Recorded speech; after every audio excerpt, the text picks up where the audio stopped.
When it comes to one-handed revolvers, nothing really beats the Magpie by Mr. Heathpants. This blaster right here is very compact because it is actually a flywheeler. It takes a battery in the handle here, there's a pair of flywheels up here, and the thing actually takes cylinders, which is really sweet. So in today's video, we're gonna take a look at this. This blaster right here was sent in from FrontLine Foam, so thank you for sending this in for review. So let's go ahead and jump right into today's video and check it out. Is the Magpie worth your time and money?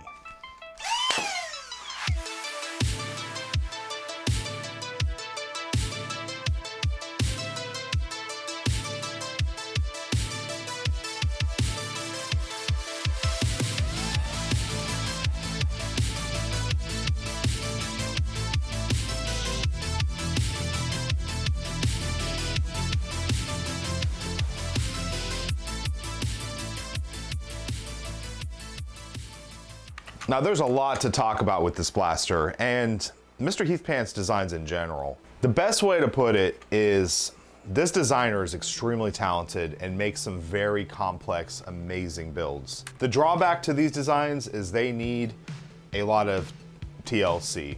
And what I mean by that is there's a few things you have to consider when looking at some of these designs, especially the Magpie. Now the Magpie, you have to make sure that the print quality of it is really spot on. You have to make sure that the parts are printed in a high enough infill because they need to be strong. Also, you need to make sure that everything's lubricated in the correct locations.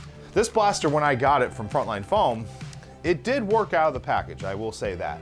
However, after prolonged use and using it, and just kind of getting a feel for it, I had a lot of issues. And the issues were not like catastrophic, they were just to the point where I had to take the blaster apart. I did have to reprint the pusher because I had sheared it off. I think part of it was kind of my fault because I kept trying to get the pusher to engage and it sheared off the little ledge and then it was moving all around in there. So I did have to reprint that. I also have a local Nerfer in our local group who offered to give me a metal cage, a CNC beautiful, Magpie cage.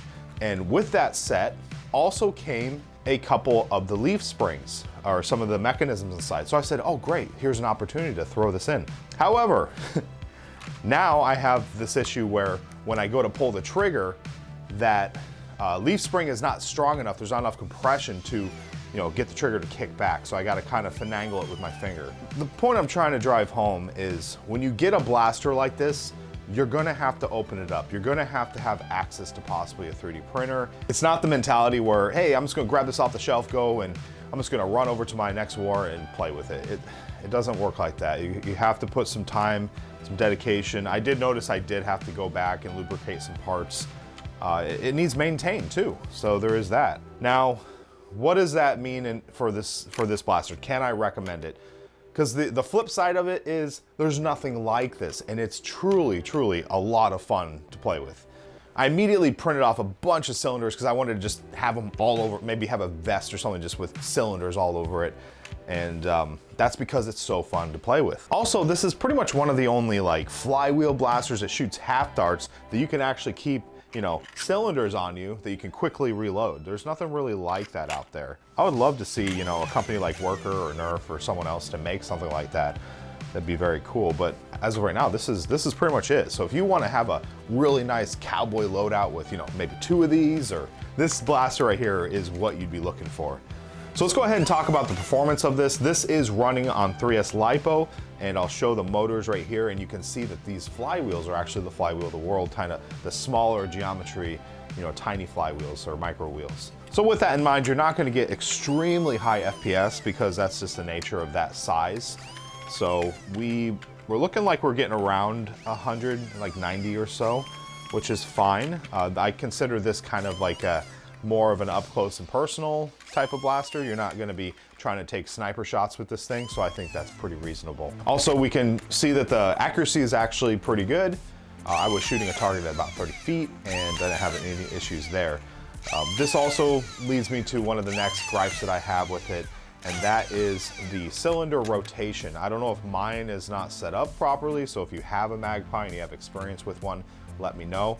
But the thing I don't like is when I try to pop off shots really fast, I noticed that the gravity causes the dart whichever cylinder or side of the cylinder has the most darts, it will just naturally fall, which is okay because the pusher is on the bottom. However, sometimes it overswings, meaning the chamber will pass the pusher and then I'm shooting into nothing.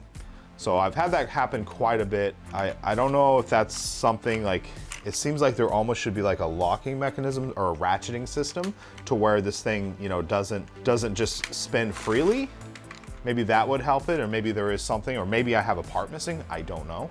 But that was one gripe I noticed. And then also the whole thing with my trigger, which I mentioned. As you can see, it was not fully engaged. So see how it's kind of doing that? You gotta like push it forward. And then there did that swing thing that I told you about. And then it overshot the cylinder like I talked about. Yeah, exactly. So those are the one gripes, and I know this can be addressed by tinkering with this some more. There's actually a lot of people that are really a big fan of this blaster, and I did get a lot of feedback as I was going through this and trying to work on it. So I just wanted to put that all out because this is, like I said, this is not something you just grab and go play with. You're gonna have to understand how this thing operates. Opening this up is, I wouldn't say a nightmare, but it's definitely tricky. There's a lot of mechanism in here that you got to kind of be aware of. You know, when you first open it up, stuff's going to fly all over the place and you're like, oh man, where did that go? Fortunately, there are some really good build guides out there. So I went and found, I think actually FrontLine Foam has a decent build guide. So I went and rewatched that to put it back together. But I just wanted to put that out there. So if you are, you know, looking for a good cowboy loadout and this really speaks to you, I highly recommend it. Another thing that I've seen with these, people print these handles and wood filament and then actually, you know, either stain them or, you know, put some varnish on them, and they look so good. So if you like that kind of aesthetic, maybe you want this with a lever action, I think you can't go wrong. But just keep in mind, you're gonna have to do some work, some tinkering, and possibly get some upgrade parts.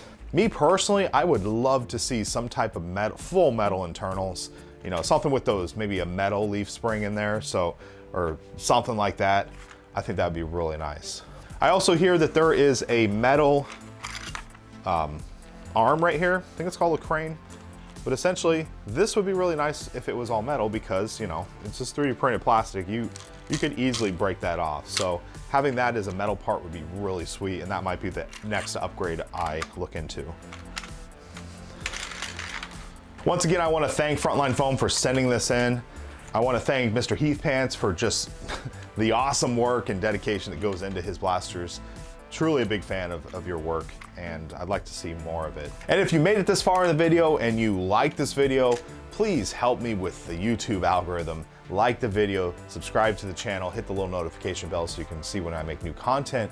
And as always, share this video with a friend. It means a lot, and I greatly thank you. Well, I'm DrFlux. As always, be safe and happy foam flinging.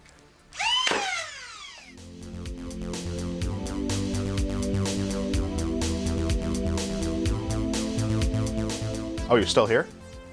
Okay, well, if you got this far and you're not subscribed, make sure to do so. It helps the channel tremendously. And while you're here, check out this video. You might like it.